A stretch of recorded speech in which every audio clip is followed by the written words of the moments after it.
Hello everyone, my name is Russell. And I'm Richard. And we are with the Lafayette Beer League. Tonight we're going to do an experimental beer from Central State Brewing Company. This brewery is dedicated to using 100% Brettanomyces yeast in brewing all of their beers.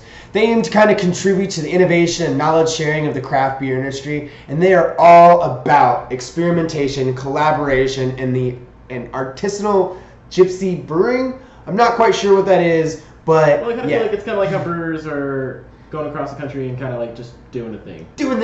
Making beer. So anyways, Central State Brewing Company was started by three bearded friends.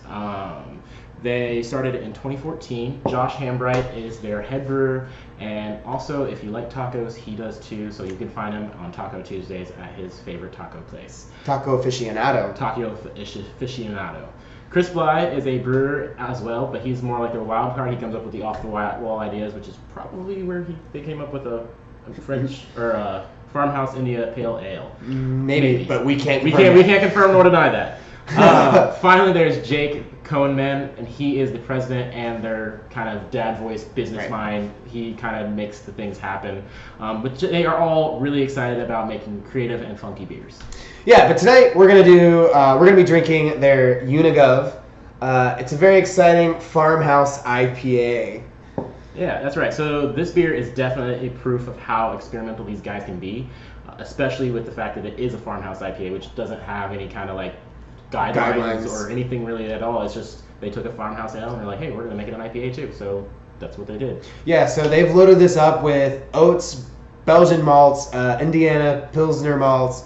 The hops are going to be Simcoe, Sriracha Ace, Citra El Morello, and of course they're going to use their signature Brettanomyces yeast. This beer is coming in at 7% ABV and at 55 IBUs. So yeah. Yeah, and like we mentioned earlier, like it is using Brettanomyces yeast, which literally means British fungus. But it's not because they first invented it or anything like that. It was discovered by a scientist who was looking into the spoilage of some of the English ales. It is what gives the beer that sour, kind of funky flavor to it, which is I really enjoy. Yeah, it was first classified by NH Hilde Clausen at Carlsberg Brewery in 1904. I don't know why I keep saying 2000, but whatever. Hey, that dude is, still alive today, 1,000 years later. Right, so what do you think about this beer, Richard? So I am a fan of this beer. I really enjoy how they balanced out the sourness created by the Brettanomyces yeast, as well as the hops of all the different types of hops that they use to kind of create this really nice, balanced, sour IPA, which is kind of a weird thing to say because it's like not a thing, but it is a thing because I'm drinking it right now. So. Right, this is definitely something that's coming more common. Taxman Brewing Company, all they use is Belgian yeast, so they kind of they've made IPAs using this kind of yeast strain. But you have this appearance and you can just tell right away it's a little bit cloudy, so you have that like farmhouse look to it. Yeah, it definitely has that kind of hay like color and like cloudiness that I associate with like hay looking beers, I guess. It has a really nice floral aroma. It's very well, like I said earlier, sweet, balanced. Sweet aroma. Like there's like fruity, juicy, like that kind of aroma. Yeah, like refreshing aroma, and the taste is very similar. There's a little bit more of like a bitterness on the back of the tongue, and that's where you're getting that IBU or IPA kind of characteristic from it as well. The front is kind of like that the Saison farmhouse sour part, and then the back is kind of like, there's a little bit of bitterness to it. There's the IPA. There's the IPA. It's late to the party. Yeah. And the mouthfeel is really kind of a smoother mouthfeel. Like it does have a little bit of a carbonation and effervescence to it, but it's not an overwhelming, and it's not a prevalent piece of this beer. Yeah, it's not gonna like attack your tongue with bubbles or anything like that. Right. You're not gonna feel like you're drinking champagne or anything like that. It's not that. Overall, it is just a great beer that I feel like you can have at least 3 of these without getting swifty. That's what we were looking for. Yeah, so like it's easy drinking, and I feel like you could get really deceived with this beer. Yeah, it's definitely one of those things that I don't recognize how heavy and strong it is. But I could definitely say after like 2 or 3 of these, I'd be like, all right, I'm getting a little weird over here. Getting a little weird. Doing little things I probably wouldn't normally do. Right. So that kind of brings us to the can art, which is this is a really cool, aesthetically pleasing can art. They have this very contrasting white to the flowers, and they put kind of this label for you to kind of give you some real quick information about the beer. Right.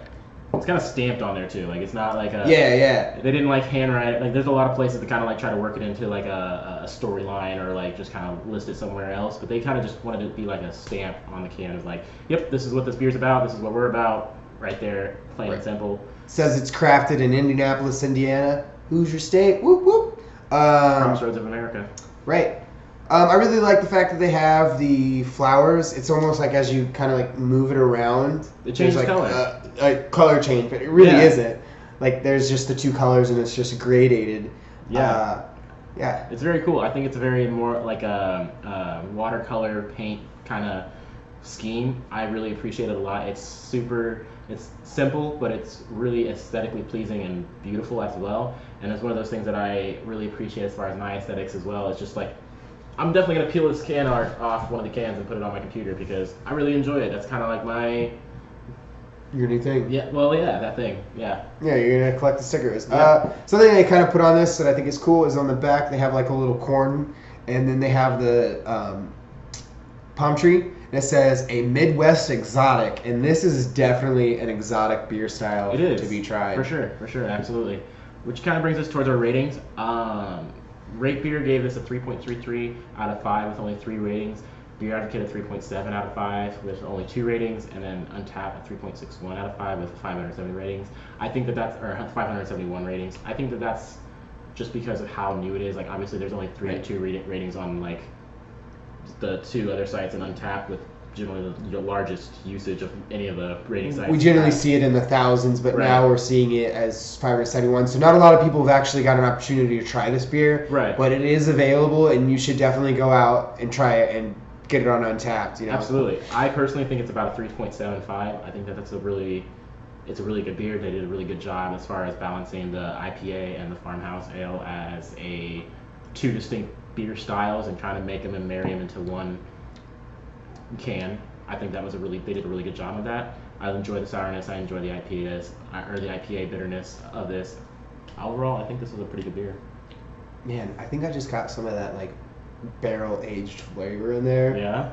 Where you get the kind of taste from whenever it's in a barrel. How do you feel about that? I liked it. Yeah. Like, it came across my tongue and it was just like, hey, how's it going? How's it going, man? Yeah. When I first tried this beer, it was at Spot Tavern, and I just was not impressed with it. My first instinct was just like they tried to do too much with all the malts and the hops, and like, it was just too much, and it seemed like that.